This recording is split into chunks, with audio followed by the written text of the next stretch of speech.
Imagine hearing your children cry, hungry, scared, and knowing you have nothing to give them. For 45 days, Maria heard those cries in the Amazon rainforest and refused to break. This is a true story of survival, sacrifice, and a mother's unbreakable will. Maria, we found you. You're safe now.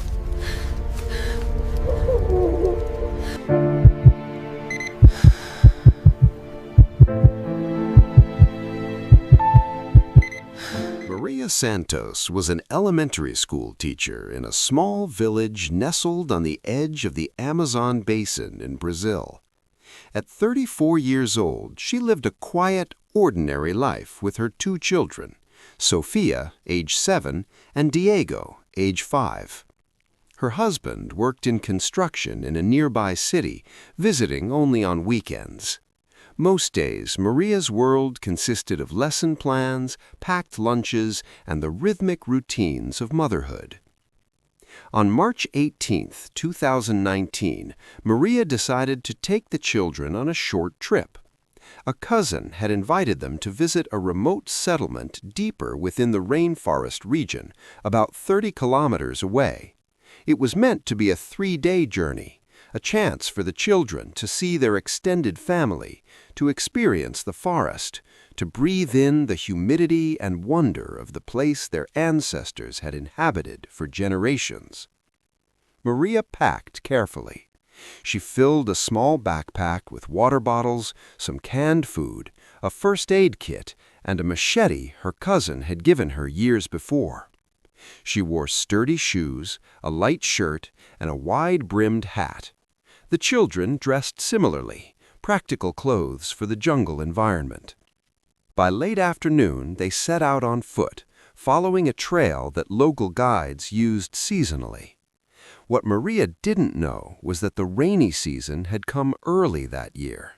The weather patterns had shifted in ways that forecasters hadn't predicted, and the trail, which her cousin had assured her was well marked and safe, had been partially washed away by recent flooding. They walked for 8 hours. The forest around them grew denser with each passing kilometer. Vines hung like serpents from the canopy above. The ground beneath their feet became softer, more treacherous. The children complained of fatigue, and Maria stopped frequently to give them water and small pieces of bread. By nightfall, Maria realized something was wrong. The landmarks her cousin had described, a distinctive rock formation, a river crossing, had not appeared. She pulled out the hand-drawn map her cousin had provided, but in the dimming light it was nearly impossible to read. The jungle doesn't announce when you've gone astray, it simply swallows you. Maria tried to backtrack, but the trail behind them had vanished into the undergrowth. She called out, hoping someone might hear her, but the rainforest absorbed sound the way sand absorbs water. The children, now frightened, began to cry. "Mama, where are we?" asked Sofia, her small voice trembling. Diego clung to his mother's leg, his 5-year-old mind unable to comprehend that something had gone wrong. Maria felt her heart accelerate. She was trained to handle classroom emergencies, a child's scraped knee, a dispute over toys. But this was different. This was the jungle, and she was alone with 2 small children. She made the decision to stop and wait for dawn. Surely, she reasoned, when it was light, she could navigate better. They huddled together under a large tree, using her jacket as a blanket. The jungle came alive at night. Insects clicked and chirred. Frogs croaked in a sound like distant machinery. Something large moved through the undergrowth several hundred meters away. The children didn't sleep. They cried softly, confused and frightened. Maria held them close, singing songs from her childhood, songs her own mother had sung to her. She felt the weight of their small bodies against her chest and made a silent promise. They would survive this. She didn't know how, but they would. When dawn broke, Maria's situation became clearer and more desperate. They were lost, completely, irrevocably lost. There was no sight of the trail, The forest stretched endlessly in all directions, an ocean of green that offered no landmarks, no direction markers, nothing. But Maria was not the kind of woman to surrender to panic. Instead, she channeled it into action. First, she assessed what she had. The backpack contained 3 liters of water, 2 cans of beans, 1 can of condensed milk, a small jar of peanut butter, a machete, a first aid kit with bandages and antiseptic, a lighter, and a hand mirror. She also had her clothing, a light shirt, pants, and shoes. It was pitifully little for what she now understood would be an extended ordeal. She decided their best strategy was to follow water.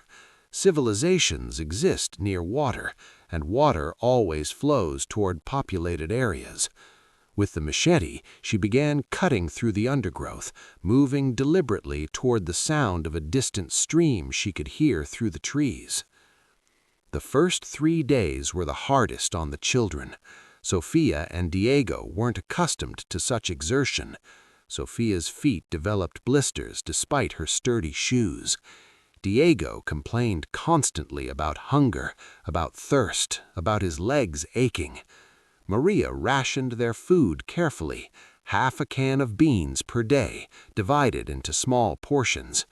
She gave them most of the condensed milk, understanding that children needed calories more than adults.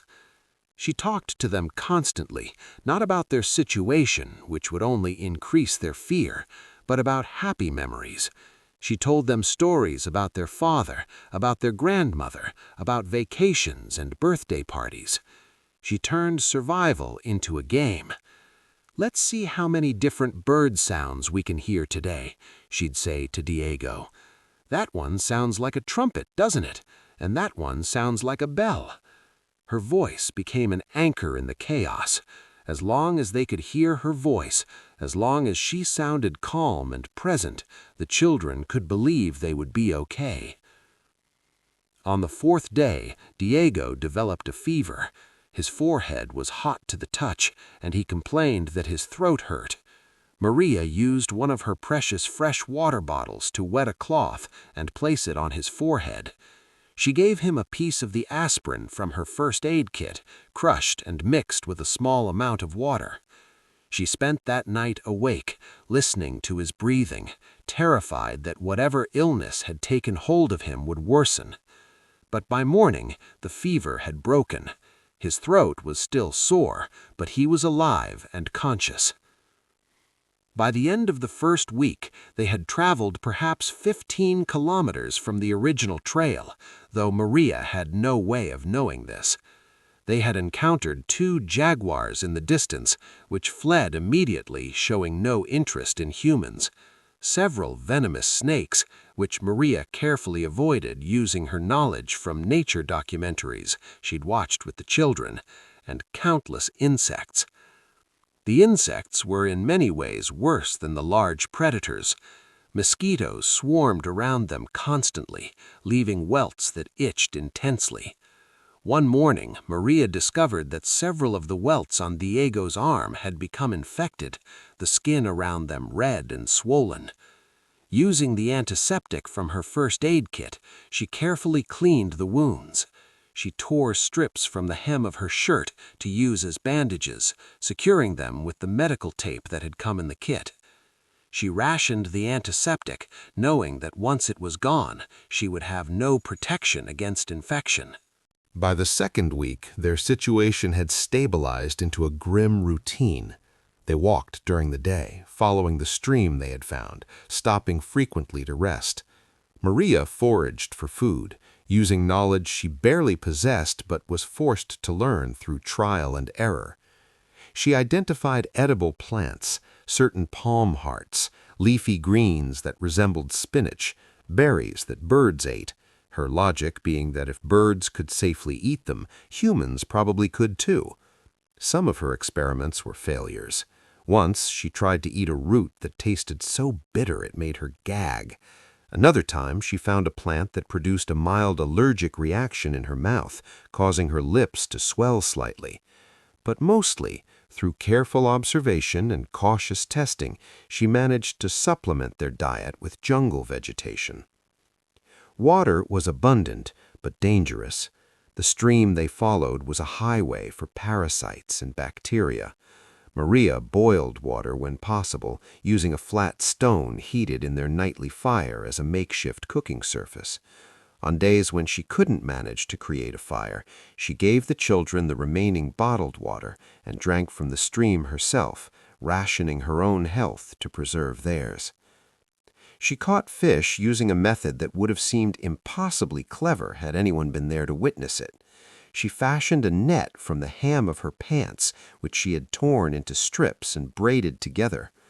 Using a fallen branch as a frame, she created a crude net. In a shallow pool where fish gathered, she was able to catch 3 small fish over the course of 2 days. She cooked them on heated stones wrapped in large leaves, a painstaking process that took hours but resulted in precious protein for the children. Sofia, who had always been picky about food, ate every morsel without complaint. By day 10, Maria's hands were covered in small cuts and abrasions. The jungle wasn't aggressive, it simply offered no mercy to those unprepared for it. Every plant wanted to cut her, every insect wanted to bite her, every surface wanted to scrape her skin raw. Sofia developed a cough on day 12. It was a dry cough, unproductive and persistent. Maria's anxiety spiked. In the jungle, with no medical care, a cough could become pneumonia. Pneumonia in a 7-year-old with limited nutrition was a death sentence. She made a decision that terrified her. She would create a shelter, not temporary, not for one night, but semi-permanent, a place where they could rest, where she could tend to Sofia's health, where they could regroup. Using her machete, she cut down several saplings. She created a lean-to structure against a large tree, weaving branches and large leaves into a roof that would shed rain. She lined the interior with dried leaves and the clothing she could spare. It took her almost an entire day to complete, and she did it while managing the children, feeding them, keeping them calm. Inside the shelter, with a small fire burning just outside the entrance, Sofia's cough began to improve. Maria gathered certain leaves, a type of mint that grew wild in the area, and made a tea. She had no basis for believing it would work, but the warmth of the liquid and the soothing scent seemed to calm Sofia's cough. By day 15, they had been missing for 2 weeks. Search parties, Maria now understood, might have been looking for them, but the jungle is vast. They could be anywhere. Without markers, without a known route, finding 3 people in the rainforest is like finding 3 drops of water in the ocean. The 3rd week brought a new crisis. Sofia stepped on something. Later, Maria realized it was likely a hidden root or a rock and twisted her ankle badly. Within an hour, her foot had swollen dramatically. She could barely walk. Maria had to make another impossible decision. Keep moving, risking permanent damage to Sofia's foot, or stay put, gambling that rescue would find them. She chose to stay put, but more strategically. She moved them to higher ground near the stream, a location that was slightly more likely to be spotted by aircraft. She created a larger shelter, this one more permanent, and she began making signals. Using dead branches, she arranged rocks on the ground in a large X pattern, visible from above if a plane or helicopter passed overhead. She created a tall pole from a fallen tree and positioned it near their shelter, hoping it might catch the eye of rescuers. And she waited. Waiting is its own form of torture. It's the space between action and hope, where doubt grows like mold in darkness. Each day, Maria listened for the sound of a helicopter. Each night, she wondered if they would be found before illness, hunger, or despair claimed them. She rationed their food more strictly now, not because she was more hopeful, but because she understood they might be there for weeks more. The canned goods lasted 11 more days. Then they were gone. After that, they survived entirely on what Maria could forage and catch. Sofia's ankle slowly improved, though she limped badly and would likely have permanent complications. Diego developed his own health issue, a spreading rash from insect bites that he couldn't stop scratching. Maria tied soft cloth around his hands at night to prevent him from clawing at the rash in his sleep. She was losing weight rapidly. Her ribs were becoming visible through her skin.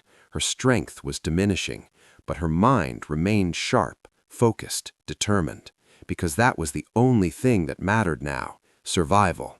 Her survival was the children's survival. On day 28, Maria heard something that made her heart stop. A sound, distant but unmistakable. An engine. She ran to the signal fire, a pile of damp branches and green wood she had been preparing for exactly this moment. She lit it with her remaining lighter. Smoke poured up into the canopy. The sound grew louder. A helicopter. It was actually a helicopter.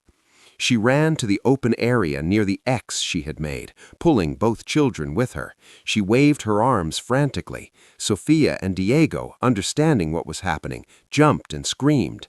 The helicopter appeared above the canopy. It was distant, but it was there.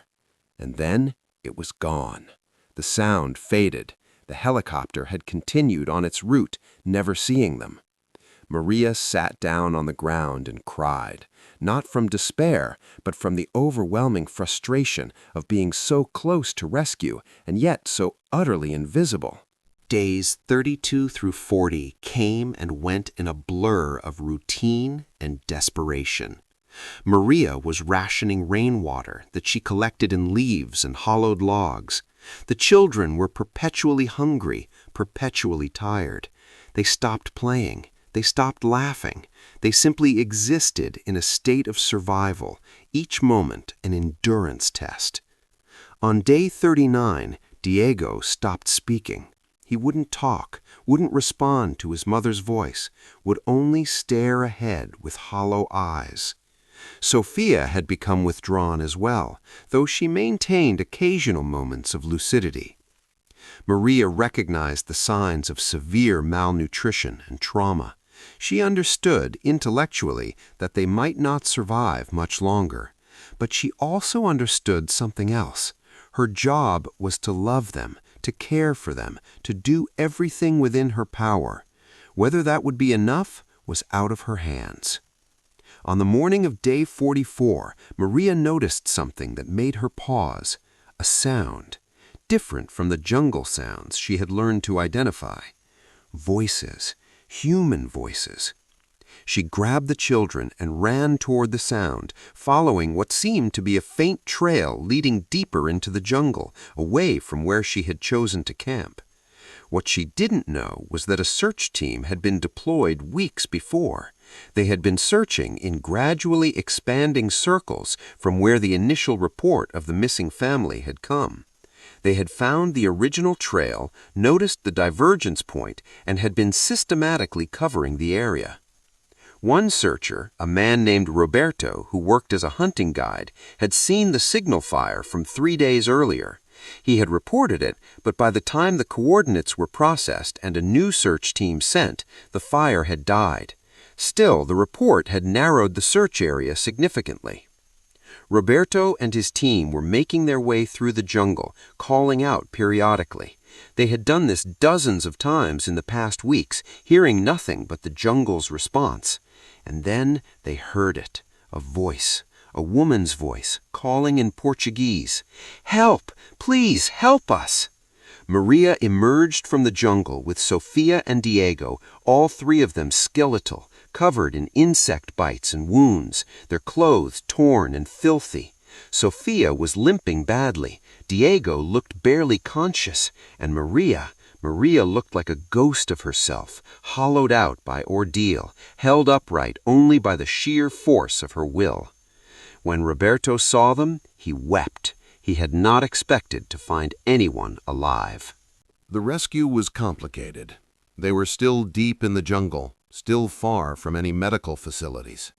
The search team radioed for helicopter extraction, but weather conditions made immediate evacuation impossible. Instead, they established a camp and provided the family with food, water, and basic medical care. Sofia's ankle required setting and wrapping. Diego was treated for severe malnutrition and dehydration. Maria herself was in critical condition. She'd lost nearly 40 pounds, developed several infections from untreated cuts, and was suffering from severe anemia. They were evacuated by helicopter the following day and taken directly to a hospital in the nearest city. Sofia and Diego recovered relatively quickly, though Diego required 3 weeks of hospitalization to address the severity of his malnutrition. Sofia's ankle healed, though she walked with a slight limp for months afterward. Maria's recovery was longer. She spent a month in the hospital, receiving transfusions and antibiotics. When she was finally discharged, she weighed barely 100 pounds, but she was alive. Her children were alive.